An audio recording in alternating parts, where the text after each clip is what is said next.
Selamat pagi teman-teman.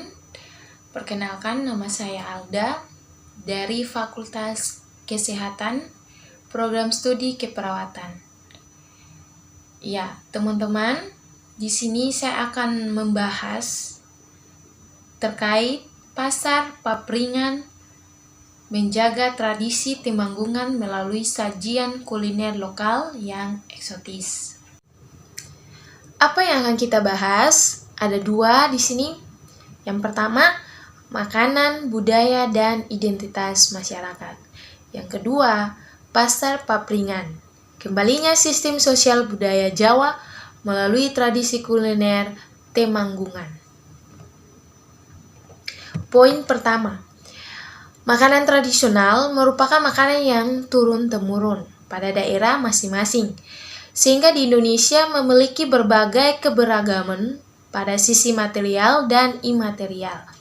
Tetapi dengan perkembangan globalisasi, kebudayaan yang dimiliki digeser oleh perkembangan teknologi yang serba instan. Terutama makanan atau jajanan Indonesia yang sekarang kurang diminati oleh masyarakat Indonesia. Tetapi masyarakat Indonesia lebih berminat terhadap makanan luar. Ini merupakan salah satu masalah terhadap budaya makanan di Indonesia. Sehingga makanan tradisional semakin hilang, padahal dari makanan tradisional lah yang membedakan kita dengan budaya orang lain. Menariknya, pemberian nama makanan tradisional tersebut memiliki filosofi atau arti masing-masing. Tumpeng misalnya merupakan akronim Jawa Yen Metu Kudu Mempeng, atau ketika keluar harus sungguh-sungguh semangat, sehingga tumpeng biasanya disajikan dalam upacara atau acara syukuran yang dalam bahasa Jawa Selametan. Nasi yang dibentuk kerucut bermakna harapan agar hidup selalu sejahtera, melambangkan tangan merapat untuk selalu menyembah Tuhan, dan masih banyak lagi. Makanan tradisional memang memiliki hubungan yang sangat erat dengan keberadaan budaya, karena seiring berjalan peradaban, makanan memang tidak pernah lepas dari kehidupan. Oleh karena itu, kebudayaan erat dan beriringan dengan kuliner. Salah satu cara melestarikan budaya adalah lewat kuliner lokal jajanan atau makanan tradisional sebagai media yang tepat untuk menyuarakan dan memperkenalkan identitas budaya asli sesuatu bangsa, suku, atau daerah. Poin yang kedua, Pasar Papringan atau kembalinya sistem sosial budaya Jawa melalui tradisi kuliner Temanggungan. Pasar Papringan pertama kali diperkenalkan oleh Singgi S. Kartono bersama komunitas sepeda pagi atau Spedagi pada tahun 2016 yang berlokasi di tengah rimbunnya hutan bambu Desa Caruban, Kecamatan Kandangan. Papringan berasal dari kata pring, berarti bambu. Sementara papringan berarti bambu yang banyak atau majemuk. Atau secara harafiah diartikan sebagai hutan bambu atau tempat tumbuhnya bambu. Bambu memiliki berbagai kegunaan sebagai alat untuk memutus tali pusar, sunat, membuat perlengkapan rumah tangga, membuat rumah, penyekat antar ruangan atau bilik dalam rumah, hingga tempat meletakkan jenazah. Di sisi yang lain, bambu digunakan juga sebagai tanaman konservasi air dan tanah agar dapat mengurangi erosi sekaligus menyimpan air dalam tanah. Sedangkan daun bambu yang gugur digunakan sebagai pupuk. Papringan ini seluas 3,5 hektar dan menjadi tempat kuliner. Ketika memasuki Pasar Papringan, pengunjung akan menemukan pasar tradisional yang benar-benar membawa memori tentang kehidupan desa di masa lampau. Pasar Papringan sangat jauh dari kesan hutan bambu yang kotor, lembab, becek di musim hujan dan gelap. Keseluruhan pedagang di pasar Papringan menggunakan pakaian tradisional atau lurik. Zaman dahulu, lurik merupakan pakaian tradisional dalam keseharian masyarakat Jawa. Dan makanan kuliner yang disajikan mempergunakan anyaman bambu dan daun pisang sebagai pengganti piring, batok kelapa sebagai pengganti gelas, dan tampah dari anyaman bambu sebagai pengganti nampan plastik untuk menata makanan, serta meja bambu sebagai lapak jualan dan proses transaksi dilakukan dengan kepingan bambu sebagai alat pembayaran, serta terdapat 144 jenis makanan dan minuman yang dijajakan. Bahkan setiap jenis makanan atau minuman diberikan nama yang terdengar aneh atau tidak tepat, seperti bajingan. Bajingan adalah makanan berbahan dasar singkong yang dipotong kecil, kemudian direbus dengan santan dan gula Jawa. Rasanya manis, legit, gurih, dan ada makanan tradisional yang disebut untuk cacing atau rumah cacing, atau makanan yang berbuat dari tepung ketan, berbentuk seperti rumah cacing, tetapi rasanya manis dan gurih. Dan juga terdapat berbagai jenis minuman, sebagaimana jamu beras kencur, kunir asam, pahitan, jahe, temulawak, dan asam Jawa. Tersedia juga minuman sari kedelai, dawet, cendol, ronde, kopi poson, dan kopi ginseng. Ya, mungkin terdengar aneh namanya, tapi makanan sana kelihatannya terlihat lezat. Pasar Papringan mengambil latar di daerah perdesaan yang dikelilingi hutan bambu, persawahan, dan perkebunan. Selain itu, instrumen gamelan Jawa serta suara riuh anak-anak yang sedang asik dengan permainan tradisional yang tersedia seperti enggrang, ayunan bambu, pistol-pistolan bambu, dan lain-lain. Di tempat-tempat tersebut, masyarakat telah menyediakan tempat duduk yang dibuat dari bambu untuk menikmati sajian makanan tradisional sambil menikmati pemandangan alam Ngadiprono. Wah, berarti nyaman sekali sambil makanan-makanan yang unik, kemudian juga pemandangan yang nyaman. Waktu operasional pasar Papringan ini pada Minggu Pon dan Minggu Wage. Makna pasar Papringan dengan menggunakan siklus pasaran Pon itu dimulai pukul 6,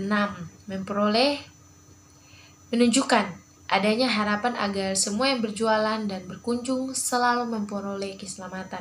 Sedangkan pasar Papringan dalam siklus pasaran Wage dan dimulai jam 6, itu dipercaya oleh masyarakat akan menjadi awal dari kebaikan bagi masyarakat dusun Ngadiprono maupun masyarakat yang berkunjung ke pasar tersebut.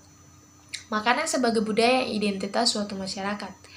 Pasar Papringan menyajikan kembali cita rasa, gaya, dan jenis makanan khas masyarakat Temanggung yang telah eksis lintas generasi.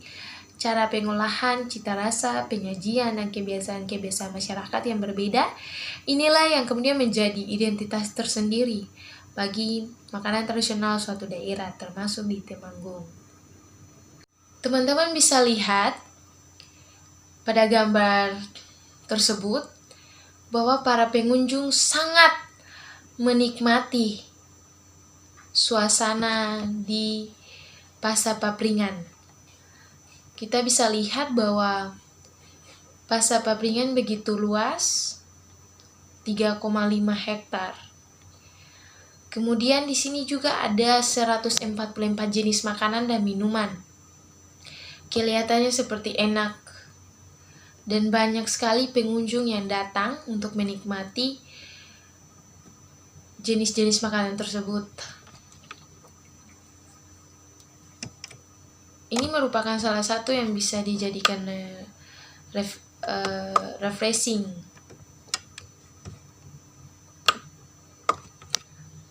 Ini ya. Kemudian gambar berikutnya, ini kita lihat transaksi menggunakan uang bambu. Ini betul-betul sangat kreatif, dan ini merupakan budaya tradisional yang sangat kreatif, sehingga menggunakan uang bambu pada kelihatan seperti zaman-zaman dahulu.